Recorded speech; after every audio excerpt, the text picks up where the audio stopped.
No, do sedaj smo slišali o teh dveh etapah združitve Italije. No, ta neka tretja etapa združevanja Italije lahko rečemo, da je pa Prva svetovna vojna. No, prebivalci Posočja so že prav na samem začetku Prve svetovne vojne občutili, kaj pomeni Prva svetovna vojna. Vojna zahteva vojake, može, infante in že na samem začetku, od 26. julija pa tja do prvih dni avgusta se je začela mobilizacija iz Posočja, iz Kobarida in iz okolice. Mobilizacija je ločila može in žene, sinove in matere. V Posočju so ostale samo matere z otroki, starejši možje in pripadniki rezervnih enot iz 27. črnovojniškega polka, ki so imele nalogo varovati mejo s kraljevino Italijo. Po ulicah in trgih krajev Posočja so prenehale veselice, godbe in ples. Po vaških gostilnah pa je prenehalo veselo prepevanje dobrovoljnih mladeničev.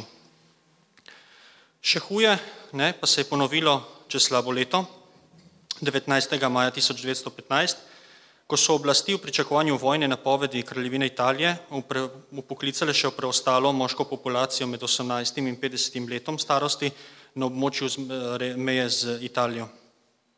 Na Binkošti 23. maja 1915 se je izpolnila že mesec dni trajajoča slutnja.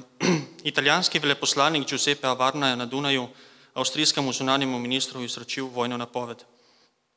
Vojaške oblasti so prebivalce Kobarida še istega dne, okrog 10. ure zvečer, obvestile prebivalce Kobarida o vojni napovedi.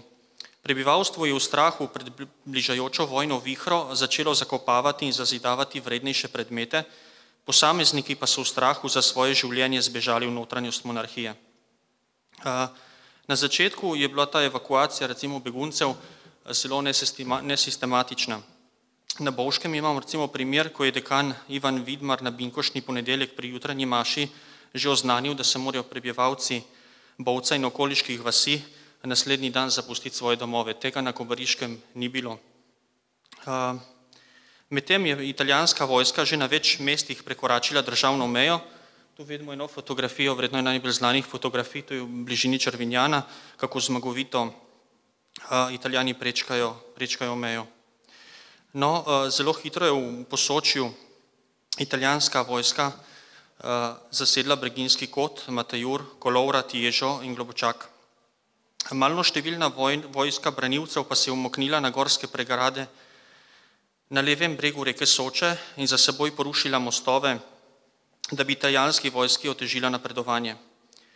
Prve enote italijanske vojske so vkorakale v Kobarid 25. maja 1915 zjutraj, kjer so jih pričakali župan Fran Miklavič in delegacija pomembnejših mož, ki so jih pretekli večer izvolili domačini. Miroslav Premrov, kobariški notar, je bil določen, da prihajajočo vojsko zaprosi, naj Kobaridu in prebivalcem prizanesejo. Prebivalci so bili namreč v strahu, da jih bodo vojaške oblasti odpeljale v Italijo v begunstvo. Istega dne so v okolico Kobarida prihajali tudi druge italijanske enote, ki so Kobarid obkolile, poveljstvo pa jim ni dovolilo, da bi prišli v Kobarid, ker so bili nekako obveščeni, da ne bi bile posamezne hiše v Kobaridu podminirane. Franc Rupnik v zapisih dekanije Kobarid omenja, da so bili aretirani vsi ti pomembnejši možje, ki so v jutranjih urah prišli pozdraviti italijansko vojsko, ki je vkorakala v Kobarid. Italijanska vojska ni bila sprejeta na način, kakršnega je pričakovala. Na odrešenem ozemlju, kot so ga imenovali Italijani, jim niso zaplapolale v pozdrav italijanske trobojnice, marveč slovenske in avstrijske zastave. Prebivalci pa so bili do njih zelo zadržani. Občutenje odrešilne vojske nam lepo predstavi zapis italijanskega dopisnika časopisa Sekolo. Citiram: v Krminu, Gradišču, Gradežu, Kobaridu in drugih krajih prebivalstvo ni s toplino sprejelo osvobodilnih enot. Pričakovali smo drugačen, bolj prisrčen sprejem. Naleteli smo na težave, prav zaradi neprijaznega odnosa prebivalcev. Zato smo morali kar najostreje nastopiti in upornike ustreliti. Avstrijska vladavina je v teh krajih pognala globoke korenine. Tudi v Tržiču smo ukrepali zelo strogo. Konec citata. Zrušitev Napoleonovega mostu ni bila velika ovira inženirskimi enotami italijanske vojske, ki so 26. maja vzpostavili zasilni most preko reke Soče, kar je omogočilo 13. bataljonu 6. bersaljerskega polka dostop do Drežnice in alpinskim enotam, ki so po kratkem boju zasedle Kožljak pod okriljem Krna, kjer so čakali na nadaljne ukaze. No in tu nam kaže smeri prodora italijanske vojske in kako je potekal napad.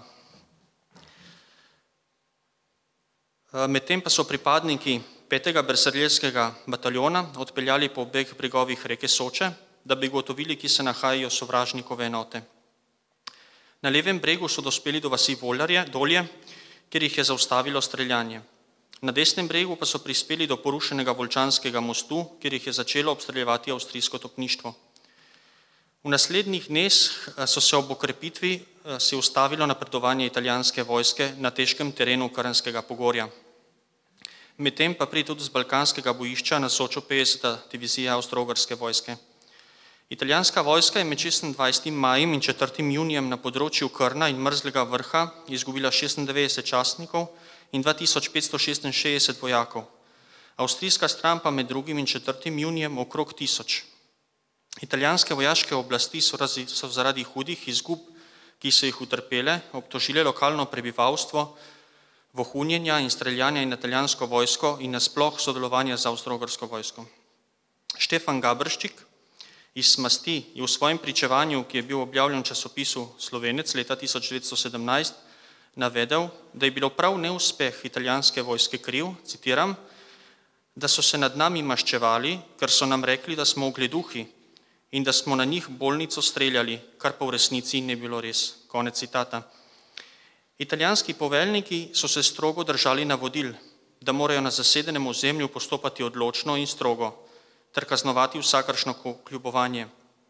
Dogajalo se je, da so z domačini fizično obračunavali, nazadnje pa je temu sledil še poboj. Italijanska vojska je 4. junija 1905 domačine obtožila, da so streljali na ranjene italijanske vojake. Zato so iz vasi na levem bregu reke Soče, to so vasi Krn, Vrsno, Libušnje, Smast, Ladra in Kamno, zajeli po nekaterih podatkih 61, po drugih verih pa 66 oseb, njih odpeljali do vasi Idrsko. Tam so izvedli najodmevnejši poboj civilistov v Zgornjem Posočju. Vsak 10. od zajetih je bil ustreljen. Kotalci so bili pri Idrskem ustreljeni Alojz Faletič iz Masti, Ivan Fratnik iz Masti, Andrej Kurinčič iz Kamnega, Jakob Maligo iz Kamnega, Matevž Smrekar iz Masti in Matija Sokol iz Masti. Preostali aretirani prebivalci pa so bili odpeljani do Kobarida, potem pa v Čedad in kasneje celo v Firence. Njihov končni cilj pa je bil na Sardiniji, kjer jih je večina ostala do konca vojne. Po vojni je italijanska oblast dogodek raziskala in izkazalo je, da so bili talci ustreljeni po nedolžnem. S pričo izrednih razmer, ki so takrat vladale, so storilci ostali nekaznovani. V spomini goriškega politika in odvetnika Henrika Tume najdemo naslednji zapis, citiram. Po italijanski okupaciji je vojna uprava odkazala vdovam in otrokom 3 obsojencev vojno odkupnino, ki jim je izplačevala skoraj 3 leta, dokler ni ugotovila, da gre za vdove in sirote mož, ki so bili obsojeni na smrt zaradi izdajstva. Tedaj jim je pokojnino ukinila. Zadeva je prišla leta 1922 v moje roke, da bi kot advokat reklamiral pokojnino. Takrat sem vnovič na kraju samem ugotovil dejanski stan. Priznati moram, da mi je višja oblast v Trstu šla pri tem vsestransko na roko. Priznala je storjeno krivico in dejansko stavila tistega stotnika v disciplinsko preiskavo, se opravičujem. Bil je na vojaškem sodišču oproščen tako iz patriotičnih razlogov, da bi preprečil še večje zlo. Zagotavljali so mi, da bodo družinam pokojnino vrnili. Konec citata. No, čeprav Henrik Tuma v tem dopisu omenja, da so bili ti civilisti obsojeni na smrt, se to dejansko ni zgodilo. Ne moremo mimo dejstva, da so bile žrtve, sploh niso bile obsojene in je bilo življenje vzeto izključno zaradi samovolje vojaških poveljnikov. V prvih dneh vojne je namreč pogosto prihajalo do samovoljnega uveljavljanja različnih prepovedi strani vojaških poveljnikov. Izdajali so različne razglase, ki so imeli veljavo zakonov In med takšnimi so naprimer prepovedi vzreje golobov, prepovedi zvonjenja cerkvenih zvonov, prepovedi lovljenja in prodaje rib, lupinarjev, mehkužcev, določanje urnika obratovanja javne razsvetljave in podobno. Po tragičnem dogodku pri Idrskem je bil 6. junija 1915 izdan razglas prebivalcem Soške doline in Breginskega kota. Tu je v originalu navedena zgornja dolina Nadiže. Citiram: nekateri med vami so delali v zasedi in uporabljali orožje proti italijanskim vojakom in osebju sanitetnega oddelka, ki je bil zadolžen za zdravljenje in prevoz ranjencev. Ti zločini nasprotujejo občim pravicam, zato jih omika zavrača. Jaz jih obsojam. Nekateri med njimi so bili pri svojih dejanjih zasačeni in usmrčeni. Tako se bo postopalo tudi v bodoče. Italijanske čete so del omikanega naroda, bojujo se lojalno in spoštujejo prebivalstvo. Jaz imam pravico in želim, da so lete na varnem pred zasedbo in umori.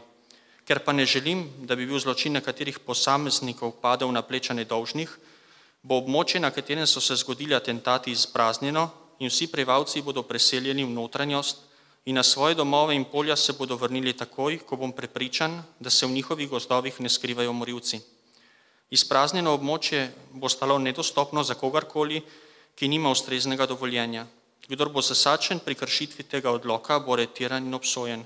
Kdor bo zasačen živežem, bo na licu mesta usmrčen. Konec citata. Iz razglasa je razvidno, da so vojaške oblasti skušale opravičevati dogodke, ki so se zgodili v začetku junija pri Idrskem in drugih krajih ob Soči. Poboj civilistov je precej odmeval tudi v slovenski javnosti. Med drugim je domači pesnik iz Kreda, Joža Lavrenčič, posvetil tem padlim tudi pesem Smrt šestih. Ustreljeni domačini pri Idrskem pa niso bili edini, ki so izgubili življenja po nedolžnem. Toda tragična usoda je od 3. do 25. junija doletela še 15 oseb, katerih žalostne zgodbe poznamo samo iz ustnega izročila. Podobni dogodki pa so se dogajali tudi drugje po Goriškem.